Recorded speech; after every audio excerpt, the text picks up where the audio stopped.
saya nama Dwi Gita Novianti. Saya sebagai penyanyi satu dari kelompok 2 yang akan mempresentasikan materi karakteristik media pembelajaran. Nah, langsung saja ke materi. Apa itu karakteristik media pembelajaran? Setiap media mempunyai karakteristik tertentu, baik dilihat dari segi keampuhannya, cara pembuatannya, maupun cara penggunaannya. Nah, di samping itu memberikan kemungkinan pada guru untuk menggunakan berbagai jenis media pembelajaran secara bervariasi. Sedangkan apabila kurang memahami karakteristik media tersebut, guru akan dihadapkan kepada kesulitan dan cenderung bersikap spekulatif. Secara garis besar, media pembelajaran dapat diklasifikasikan atas media grafis, media audio, media proyeksi diam, dan media permainan simulasi. Selanjutnya, saya akan menjelaskan mengenai media grafis. Apa itu media grafis? Media grafis adalah media visual yang menyajikan fakta, ide atau gagasan melalui penyajian kata-kata, kalimat, angka-angka, dan simbol atau gambar. Nah, bagian-bagian dari media grafis yaitu yang pertama ada gambar, sketsa, diagram, bagan, grafik, kartun, poster, peta, globe, papan flanel, dan papan buletin. Selanjutnya saya akan menjelaskan mengenai yang saya sebutkan tadi. Yang pertama ada gambar. Gambar adalah media yang paling umum dipakai. Kelebihannya yaitu sifatnya konkret dan dapat mengatasi batasan ruang dan waktu. Yang kedua ada sketsa, yaitu gambar yang sederhana atau draft kasar yang melukiskan bagian-bagian pokok dari suatu bentuk gambar. Yang ketiga ada diagram, yaitu gambar sederhana yang dirancang untuk memperlihatkan hubungan timbal balik yang biasanya disajikan melalui garis-garis simbol. Yang keempat ada grafik, yaitu penyajian data berangka melalui perpaduan antara angka, garis, dan simbol. Yang kelima ada kartun, yaitu suatu gambar interpretatif yang menggunakan simbol-simbol untuk menyampaikan suatu pesan secara cepat dan ringkas, atau sesuatu sikap terhadap orang, situasi, atau kejadian-kejadian tertentu. Yang terakhir ada poster, yaitu sajian kombinasi visual yang jelas, menyolok dan menarik dengan maksud untuk menarik perhatian orang yang lewat. Nah, untuk materi yang akan saya paparkan yang terakhir yaitu mengenai kelebihan dan kelemahan media grafis. Yang pertama ada kelebihan media grafis, yaitu dapat mempermudah dan mempercepat pemahaman siswa terhadap pesan yang disampaikan. Yang kedua, dilengkapi dengan warna-warna sehingga lebih menarik perhatian siswa. Selanjutnya, kelemahan media grafis yaitu membutuhkan keterampilan khusus dalam pembuatannya, terutama untuk media grafis yang lebih kompleks. Yang kedua, penyajian pesan hanya berupa unsur visual. Sekian presentasi dari saya, akan dilanjutkan oleh penyaji 2. Bye. Ya. Om Swastiastu. Perkenalkan, nama saya Made Wahyu Gunana Adi Pranata, NIM 1811031222 dari kelompok 2. Saya mau mempresentasikan tentang media bahan cetak. Media bahan cetak merupakan media visual yang pembuatannya melalui proses pencetakan. Media visual berbahan cetak ini menyajikan pesan melalui huruf atau teks. Jenis-jenis media bahan cetak diantara lain adalah buku teks, yaitu tentang bidang studi ilmu tertentu yang disusun melalui untuk memudahkan dan menyajikan materi-materi ajar. Yang kedua ada modul yaitu program yang disusun dalam bentuk satuan tertentu dan desain tertentu. Yang ketiga ada bahan pengajaran. Bahan pengajaran yaitu paket program mengajar individu yang hampir sama dengan modul. Selanjutnya ada kelebihan dan kekurangan bahan cetak. Yang pertama saya akan menjelaskan kelebihannya. Kelebihan bahan cetak adalah proses pembuatannya secara cetak yang bisa di print atau di print out. Yang kedua ada pesan atau informasi dapat dipelajari oleh siswa secara langsung dan di mana saja. Akan lebih menarik apabila dilengkapi dengan gambar dan warna. Dan kelemahannya yaitu proses pembuatannya membutuhkan waktu yang sangat lama dan ketebalan dari bahan cetak tersebut adalah ketebalan, di mana ketebalan akan mempengaruhi siswa dalam merasa bosan dan malas untuk mempelajarinya. Selanjutnya yang kedua ada media proyeksi diam. Media proyeksi diam adalah media visual yang diproyeksikan atau media yang memproyeksikan pesan hasil proyeksinya tidak bergerak atau memiliki unsur gerakan. Yang pertama ada OHT dan OHP. OHT merupakan overhead transparency, adalah media visual yang diproyeksikan melalui alat proyeksi yang disebut OHP. Dan OHP itu sendiri merupakan overhead projector. OHT terbuat dari bahan transparan yang biasanya berukuran 8,5 sampai kali 11 inci.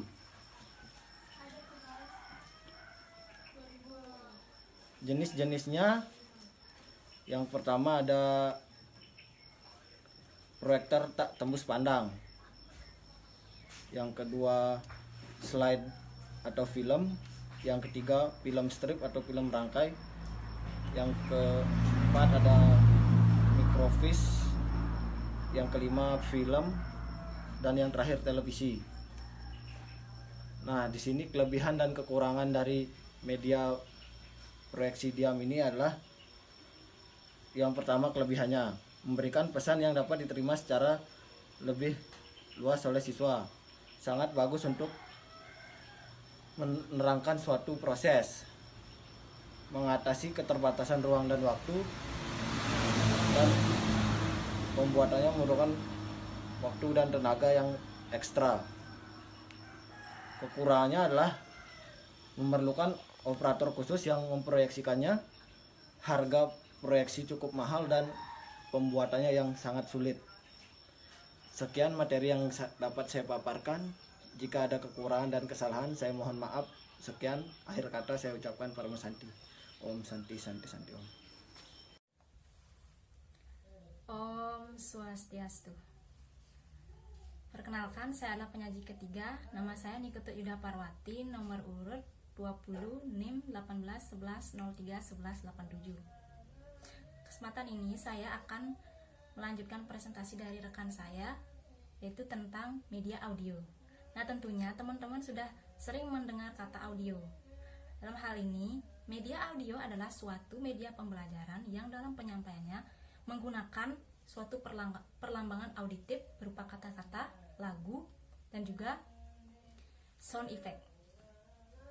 Nah, media audio ini memiliki beberapa jenis. Yang pertama ada radio, yang kedua ada media perekam pita magnetik, dan yang ketiga ada laboratorium bahasa.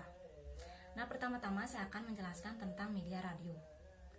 Media radio ini yaitu suatu media pembelajaran yang dalam penyampaiannya itu menggunakan alat elektromagnetik melalui suatu gelombang yang disampaikan dalam bentuk pemancar.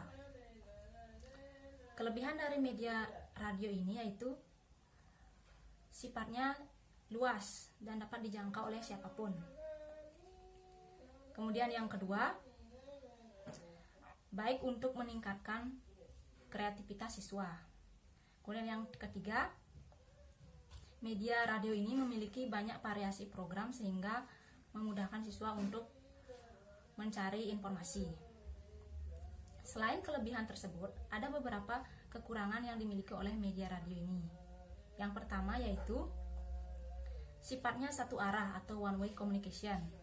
Kemudian yang kedua, siswa akan cepat bosan ketika dalam siaran radio itu terdapat hal yang monoton. Kemudian yang ketiga, siaran dalam radio ini tidak dapat diulang sehingga ketika siswa tidak aktif mendengarkan, otomatis materi yang disampaikan itu tidak akan bisa tersalurkan dengan baik. Selanjutnya yaitu media perekam pita magnetik. Media ini berupa tape recorder. Dan pengirim pesan ini seperti guru dan sebagainya itu melakukan perekaman pada tape recorder yang bisa diberikan kepada siswa ataupun diputarkan sehingga siswa dalam mengikuti pembelajaran dapat diperdengarkan di ruangan kelas. kelebihan dari media ini yaitu sifatnya yang bisa digandakan, bisa dihapus dan diisi kembali. Selain kelebihan tersebut, ada beberapa kelemahannya. Di antaranya yaitu media ini dalam pengganaannya ini memiliki biaya yang cukup mahal dibandingkan dengan radio. Kemudian jangkauannya itu bersifat terbatas. Nah, yang ketiga saya akan menjelaskan tentang laboratorium bahasa. Laboratorium bahasa ini sudah sering kita jumpai dalam satu sistem pembelajaran, misalnya dalam pembelajaran bahasa asing seperti bahasa Inggris, bahasa Jepang, dan lain sebagainya.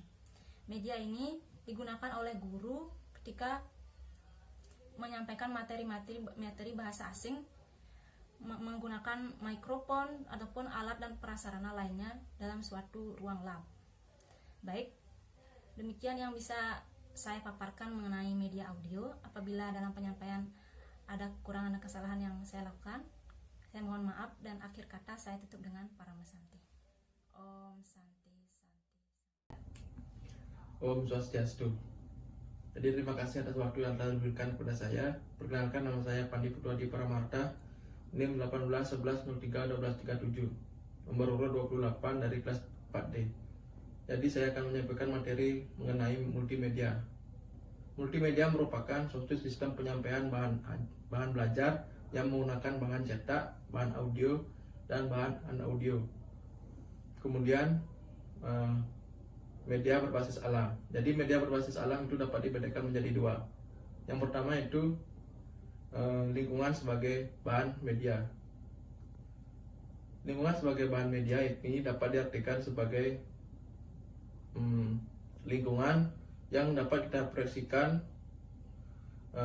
melalui media-media 3 dimensi maupun yang lainnya sebagai bahan ajar kita di dalam kelas. Nah, lingkungan berbasis alam lingkungan sebagai media belajar ini dapat kita lakukan dengan kegiatan survei, kemah, dan yang lain-lain. Kemudian masyarakat sebagai media belajar. Jadi sudah kalian ketahui bahwa siswa-siswa SD di dalam kelas itu menghafal, belajar materi-materi itu berfokus kepada segi kognitifnya saja, tidak dari segi faktual maupun psikomotor mereka. Jadi di sini saya dapat menyimpulkan bahwa masyarakat itu memiliki bahan-bahan yang benar dan real dalam kehidupan masyarakat. Jadi dapat disebutkan bahwa masyarakat bisa dibawa ke dalam suatu kegiatan kelas, maupun sebaliknya kegiatan kelas dapat kita bawa ke dunia masyarakat. Baik, sekian presentasi dari saya. Saya tutup untuk Parama Santi. Om Santi Santi Santi Om. Om Swastiastu. Perkenalkan, nama saya Igede Aguswantara, nomor urut 22. Baik, saya akan melanjutkan presentasi dari teman saya. Saya akan membawakan materi jenis-jenis multimedia. Jenis-jenis multimedia itu terdapat dua. Yang pertama, media objek, dan yang kedua, media interaktif. Untuk media objek ini lebih menekankan kepada siswa untuk mempelajari objek di sekitar lingkungan yang ada. Misalnya objek yang ada di dalam kelas maupun di sebuah lab. Guna dari media objek ini adalah untuk membuat pikiran seorang siswa tersebut lebih memahami materi yang akan dipaparkan oleh seorang guru. Yang kedua, media interaktif ini bisa dikatakan interaksi. Siswa akan lebih dominan diajak untuk berinteraksi di lingkungan sekitar maupun yang ada di alam. Contoh, di lingkungan sekitarnya itu bisa aja di dalam lab maupun di dalam perpustakaan. Sedangkan di lingkungan sekitar itu bisa diajak keliling di alam sekitar maupun di perkotaan. Nah, untuk yang terakhir adalah kesimpulan. Kesimpulan yang pertama yaitu media pembelajaran adalah bahan, alat, ataupun sebuah peragaan yang akan digunakan oleh seorang guru dalam sebuah proses pembelajaran guna untuk mencari jalur alternatif maupun untuk mengefektifkan proses pembelajaran agar siswa mampu menyerap materi secara optimal. Media pembelajaran ini ada berbagai jenis yang harus dipahami oleh guru, yaitu 1. Bagaimana cara penggunaannya, kedua, dan bagaimana cara seorang guru itu melihat situasi di dalam kelas dan memahami karakteristik siswa, media apa yang cocok digunakan untuk mereka semua. Baik, sekian presentasi yang dapat saya sampaikan. Saya ucapkan terima kasih dan saya pamit. Om Santi Santi Santi Om.